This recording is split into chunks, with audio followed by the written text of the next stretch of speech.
MLA Lasya గారి మరణం cantonment ప్రజానికానికి యువ నాయకత్వానికి లోటుగా భావిస్తూ ఉన్నాం.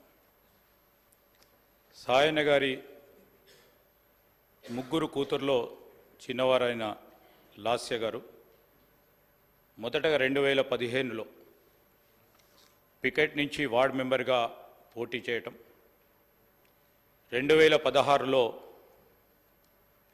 కవాడిగూడ కార్పొరేటర్గా పోటీ చేసి వారి ప్రజా జీవనాన్ని మొదలుపెట్టడం, తదనంతరం అనారోగ్యంతో బాధపడతా ఉన్న సాయన్న గారికి వారి కుటుంబ సభ్యుల ద్వారా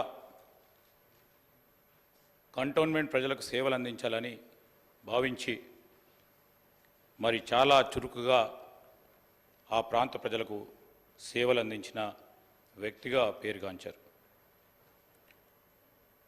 ఈరోజు కంటోన్మెంట్ ప్రజలకు సేవలు అందించాలని ఆలోచనలో భాగంగా నందిత గారు మరి సాయన్న గారి వారసులుగా ముందుకు సాగాలని ఆ పార్టీ ఆలోచన చేయడం, సాయన్న గారి అనారోగ్యంతో మరణించడం కంటే 2 సంవత్సరాల కంటే ముందే లాస్య గారి తండ్రి సాయన్న గారి కోరిక మేరకు ప్రజా జీవితంలో ఇంకా వేగంగా మెరుగైన రీతిలో పనిచేయడానికి శాయశక్తుల్లో పనిచేశారు. స్థానికంగా గొప్ప గుర్తింపు కూడా సాధించడం జరిగింది. అనారోగ్యంతో సాయన్న గారు మృతి చెందగా ఆయన వారసులుగా లాస్య గారు కుటుంబ పరంగా మరి వారందరూ ఆలోచన చేసి కంటోన్మెంట్ ఎమ్మెల్యేగా పోటీ చేసి చిరుప్రాయంలోనే పెద్ద మెజారిటీతో గెలుపొందారు.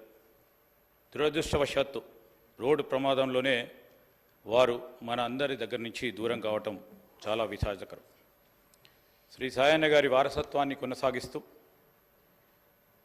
కుమారి లాస్య నందిత గారు కంటోన్మెంట్ ప్రజల మన్ననలు పొందుతున్న తరుణంలో ఆకస్మికంగా మరణించటం వారి కుటుంబానికే కాకుండా కంటోన్మెంట్ నియోజకవర్గ ప్రజలకు కూడా తీరని లోటని, ఈ సందర్భంలో వారి కుటుంబ సభ్యులకి వారి అభిమానులకు మా ప్రగాఢ సానుభూతిని తెలియజేస్తూ సెలవు తీసుకుంటాను.